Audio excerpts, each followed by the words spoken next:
Hey guys, and welcome to our lesson on fluency and flow. Let's get started.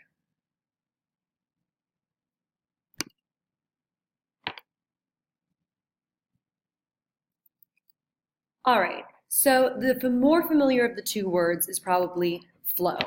So what is flow? Think of something that flows. Most of you are probably going to say water. What are some synonyms for flow that you can think of?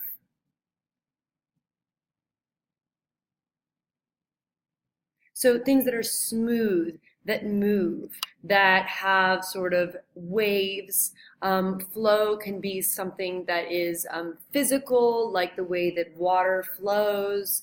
It can also be something that's auditory, the way that you hear the flow of something or music.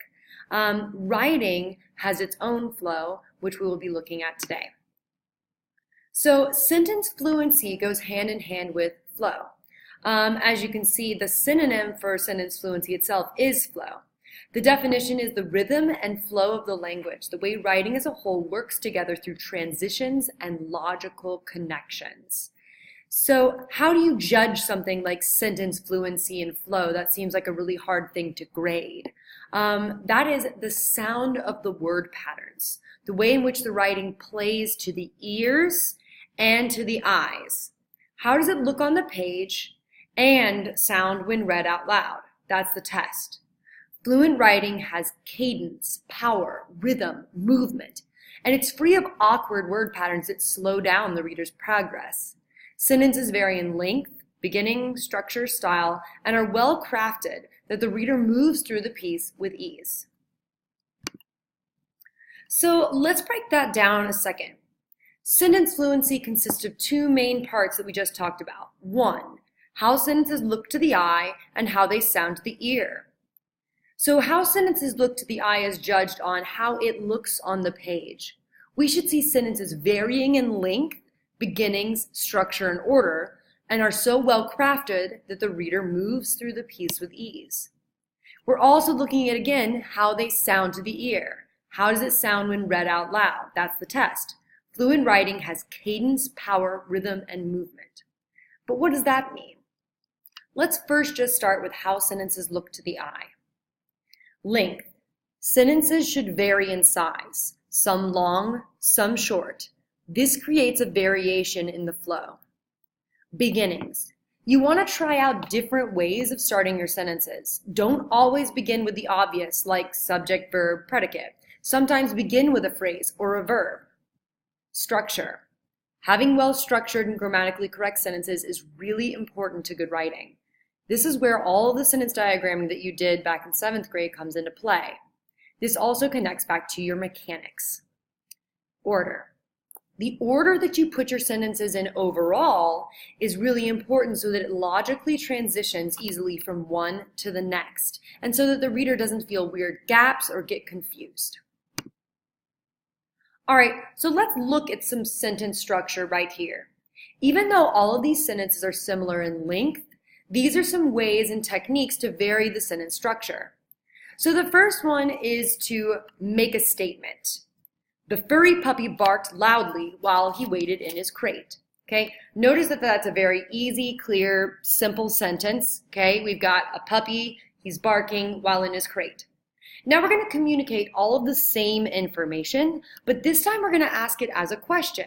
Now I know that asking it as a question then sort of requests that there is an answer, but the reason that we're looking at this is because oftentimes you think of questions as being what allows you to find out information, but questions can also deliver information as well. Look, the statement we just read was, the furry puppy barked loudly while he waited in his crate. So we found out that there's a puppy, he's furry, he barks when he's in his crate. So look at this question. Why did the furry puppy bark loudly while waiting in his crate? We found out all of the exact same information that the sentence gave us. It's just that we phrased it as a question to find out more. Now, here's another way to play around with structure. Break up the sentence in the middle. So move a clause to the center of the sentence. The furry puppy, who was barking loudly, waited in his crate. Okay, all of the same information we got in that first one, we just changed the order a little bit. And by having that adjective clause in the middle, it sort of breaks it up. Listen, the furry puppy, who was barking loudly, waited in his crate. It's nice. It kind of feels pretty. Also, you can start with something other than the subject, like using adverbs at the beginning to really jolt the reader out of their normal complacency. Loudly, the furry puppy barked while waiting in his crate. That's great for sort of spicing things up if you've been writing a lot of da da da da da da da da da da da da da. Do you see how that changes the feeling and the pattern? That's all about the flow. All right, so let's do an activity. I'm going to give you guys a couple of things. I'm going to give you an example, and then you're going to give me a couple of different ways you could rephrase it in order to have a different focus. So here's our example sentence that we're going to use for all the rest of them. Miss Blakely is teaching grammar. The students are bored. Okay, technically that's two sentences, but for most of these you're going to be combining them. So let's start with doing just that. How can you make those two sentences into one sentence? Go. Here's the answer. Did you get it? You could do it two ways. You could combine it with a comma and a conjunction, or you could use a semicolon. Those would be the simplest ways to do it. Miss Blakely is teaching grammar and the students are bored. Or Miss Blakely is teaching grammar, the students are bored. Or Miss Blakely is teaching grammar, comma, so the students are bored, or something like that. Those would all be the simplest ways to do it. There are others, as you shall see. Okay, what about this? How could you rearrange it so that the focus of the sentence is on the students and their feelings? So that the focus is the students and their feelings. Go. Well, you'd probably rearrange it. You'd rearrange the sentence so that it either started with, the students, or so that it started with their feelings. Bored, the students listened to Miss Blakely teach grammar. Sounds about right, right? Oh well, live with it. What about this? How can you write it so that discovering the topic of the lesson is the last thing the reader discovers? The topic of the lesson becomes the last thing. Go. What about this? The students are bored when Miss Blakely is teaching grammar. So we found out that it's the last thing, grammar. All right. How can you start the sentence instead with grammar? So do a reverse of the one that we just did.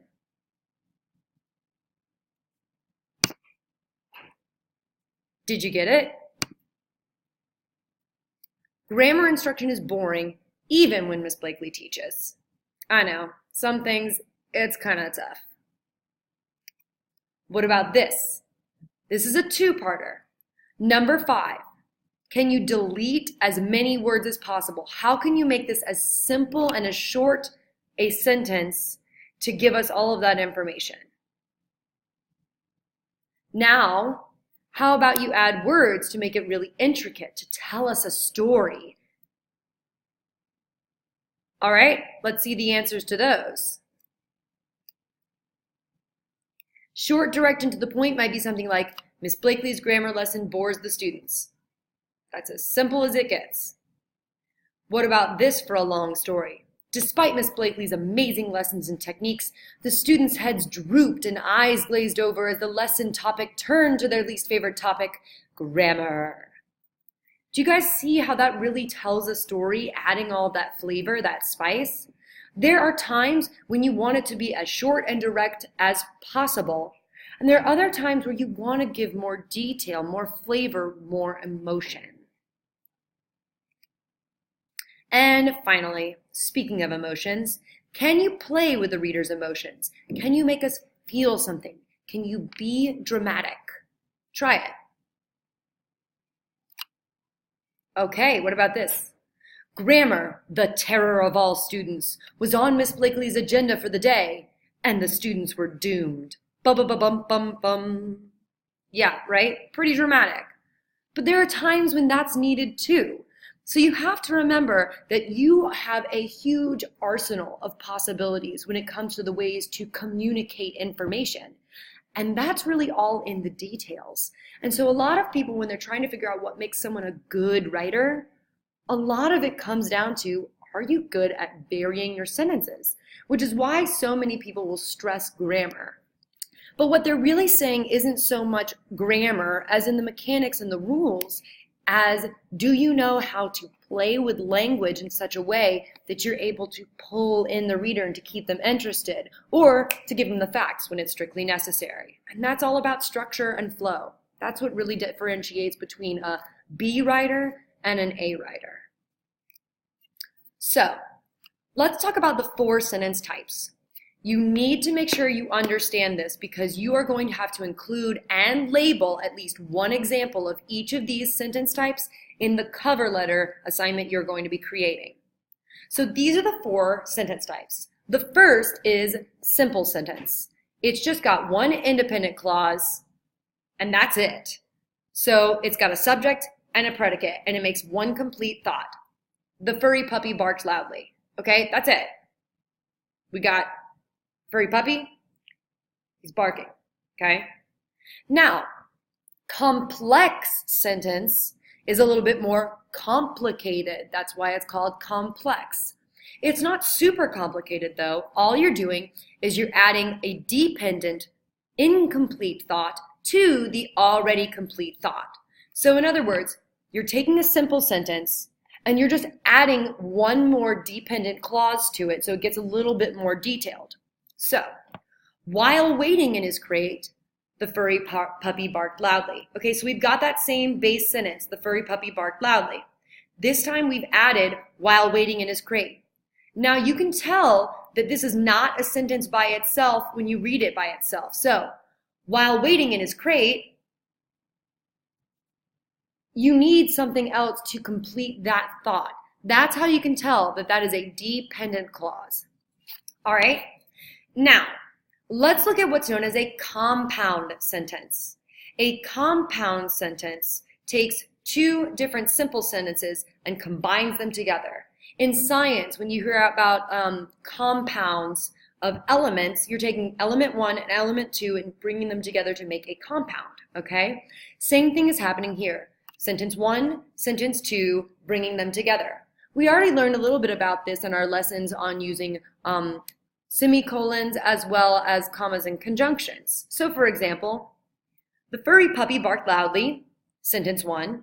He was so lonely, sentence 2. But notice, those 2 thoughts are really interconnected, and so you use a semicolon to join them. Then in the last one, we have a compound complex sentence.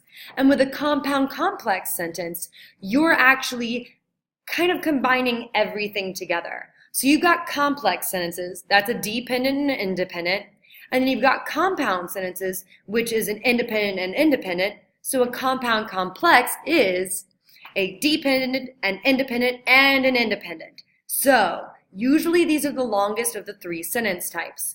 So for example, while waiting in his crate, the furry puppy barked loudly, he was so lonely. So you're combining all of these elements together. All right, matching time. Take a look at this slide and see if you can figure out which one's the simple, which one's the complex, which one's the compound, and which one is the compound complex. Think about it. Did you get it? These are the answers. In this one, we have a dependent clause, and then we have an independent clause. So that means this is a complex.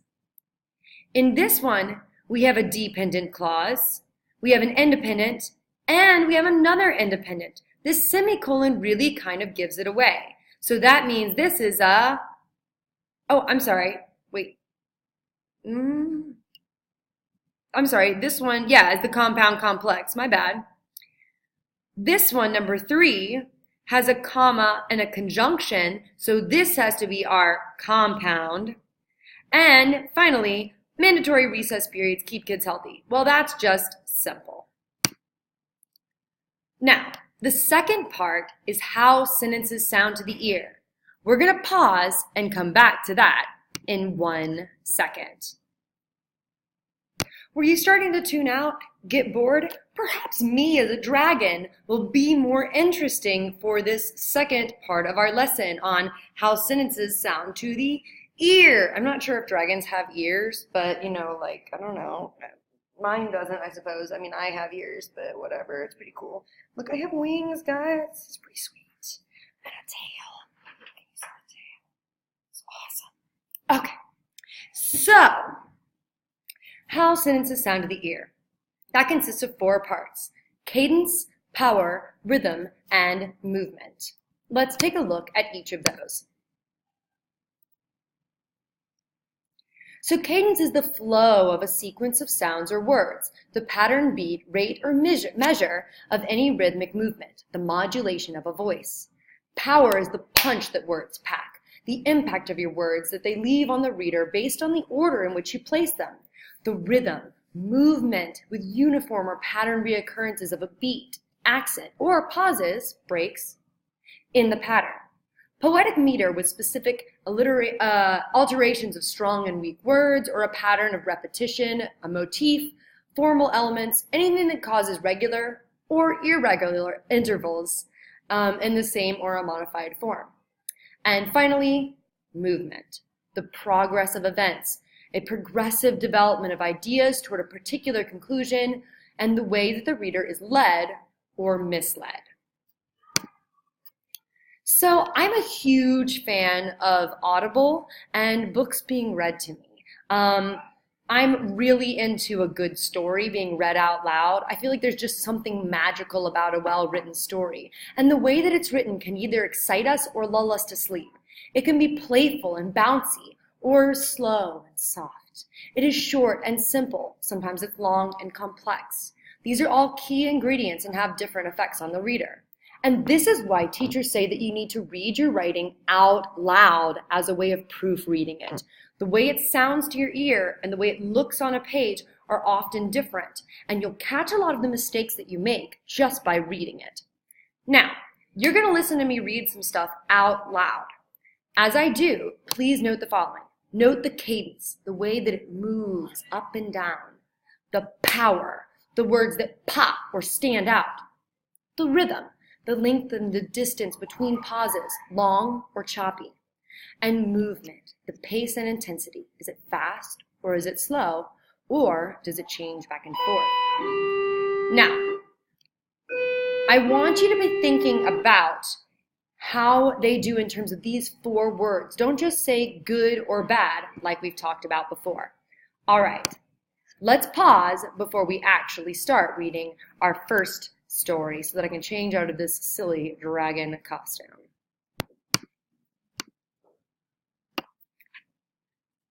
Okay, so our first sample is going to be from Of Mice and Men by John Steinbeck, as you guys read in English class. So you should be familiar with this and remember it at least vaguely from the beginning of the year. Our passage starts here. The first man stopped short in the clearing, and the follower nearly ran over him. He took off his hat and swiped the sweatband with his forefinger and snapped the moisture off. His huge companion dropped the blankets and flung himself down and drank from the surface of the green pool, drank with long gulps, snorting into the water like a horse. The small man stepped nervously beside him. "Lenny," he said sharply. "Lenny, for God's sake, don't drink so much." Lenny continued to snort into the pool. The small man leaned over and shook him by the shoulder. "Lenny, you're gonna be sick like you was last night." Lenny dipped his whole head under, hat and all, and then he sat up on the bank, and his hat dripped down on his blue coat and ran down his back. "That's good," he said. "You drink some, George. You take a good big drink." He smiled happily. George unslung his bindle and dropped it gently on the bank. "I ain't sure it's good water," he said. "Looks kind of scummy." Lenny dabbled his big paw in the water and wiggled his fingers so the water arose in little splashes. Rings widened across the pool to the other side and came back again. Lenny watched them go. "Look, George, look what I done." George knelt beside the pool and drank from his hand with quick scoops. "Tastes all right," he admitted. "Don't really seem to be running, though." "You never ought to drink water when it ain't running," Lenny said hopelessly.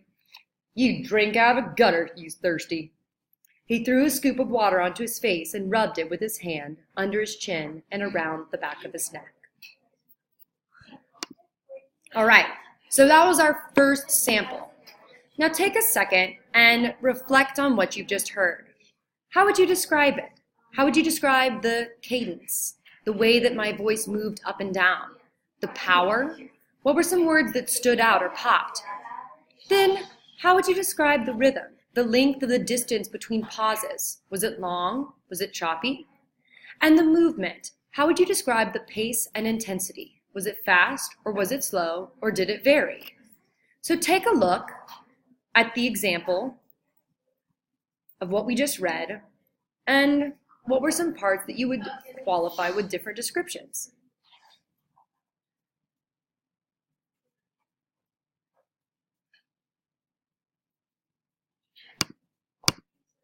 Okay, so now on to our second example, girls. So now on to our second example.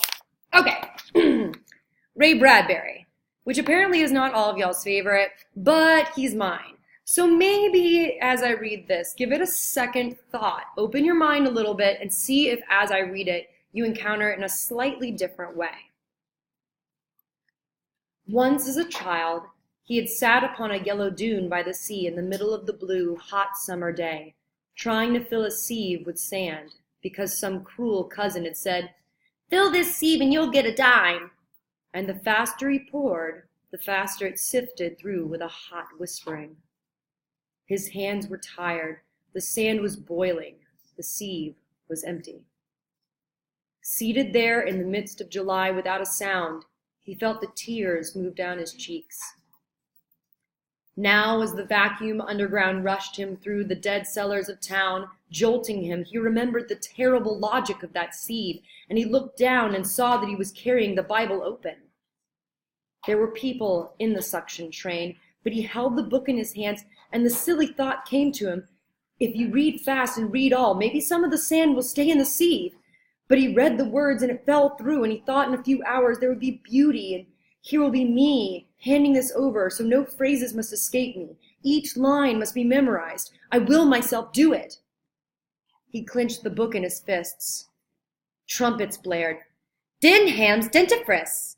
Shut up, thought Montague. Consider the lilies of the field. Denham's dentifrice. They toil not. Denham's. Consider the lilies of the field. Shut up, shut up. Dentifrice. He tore the book open and flicked the pages and felt them as though he were blind. He picked at the shape of the individual letters, not blinking. Denham's, spelled D-E-N. They toil not, neither do they. A fierce whisper of hot sand through an empty sieve. Denham's does it. Consider the lilies, the lilies, the lilies. Denham's dental detergent. Shut up, shut up, shut up!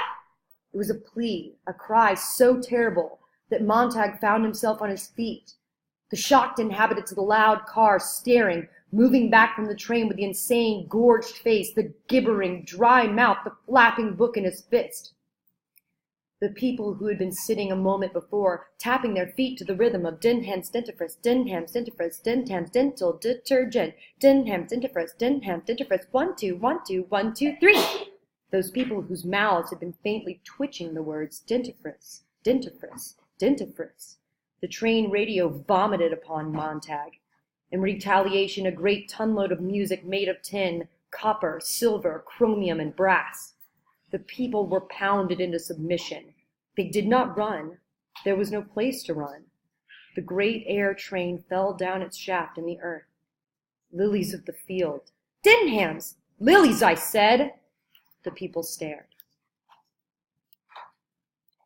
So think about that passage that we've just listened to, and think about the cadence, power, rhythm, and movement, just like you did the first time. Now this time you may have noticed more variation. Think about which areas and which sections changed, and how did I know to change my voice accordingly? What in the text gave me those mental cues to help change my pace? Check it out. Look at the example.